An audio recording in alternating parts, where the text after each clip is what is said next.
இந்த 2 பசங்க என்ன பண்றாங்கன்னா, காட்டுக்குள்ள ஒரு மிகப்பெரிய பள்ளத்த பார்க்குறாங்க. அதுல ஒரு பையன் என்ன பண்றான்னா, ஒரு மரக்கட்டைய எடுத்து அந்த பள்ளத்துக்குள்ள போடுறான். ஆனா, அந்த மரக்கட்ட போயிட்டே தான் இருக்கே தவிர, அந்த பள்ளத்தோட முடிவே தெரியல. இப்ப அந்த பள்ளத்துக்குள்ளேருந்து ஏதோ நாத்தம் அடிக்க ஆரம்பிக்குது.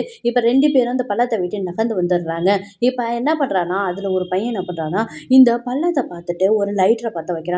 லைட்டர கொளுத்தி அந்த பள்ளத்துக்குள்ள போட பார்ப்பான். ஆனா, அடுத்து உள்ளவன் அத தடுக்க பார்ப்பான். 2 பேருக்கும் சண்டை வந்துடுது. இப்ப 2 பேரும் சண்டை போட்டுக்கிட்டு இருக்கும்போதே, அங்க ஒரு சைரன் சவுண்ட் கேட்க ஆரம்பிக்குது. அந்த சைரன் சவுண்ட கேட்டதும் 2 பேரும் பயந்து அந்த இடத்த விட்டு ஓடி போயிடுறாங்க. இது ஒரு செக்யூரிட்டி ஏரியாவா இருக்கும். இப்ப அந்த ஏரியாவ சிசிடிவி கேமரால பார்த்துக்கிட்டு இருக்காங்க. அப்படி ஒருத்தர் பார்த்துக்கிட்டு இருக்கும்போது அந்த ரேடார்ல ஏதோ காட்ட ஆரம்பிக்குது. உடனே மத்த உள்ள எல்லாரையும் அலார்ட் பண்ண ஆரம்பிக்கிறாரு. எல்லாம் அங்க உள்ள எல்லா செக்யூரிட்டிக்கு உள்ள எல்லாரும் அந்த பள்ளத்துக்கிட்ட வந்துடுறாங்க. இப்ப அங்க பள்ளத்துக்குள்ள இருந்து ஏதோ ஒண்ணு வர ஆரம்பிக்குது.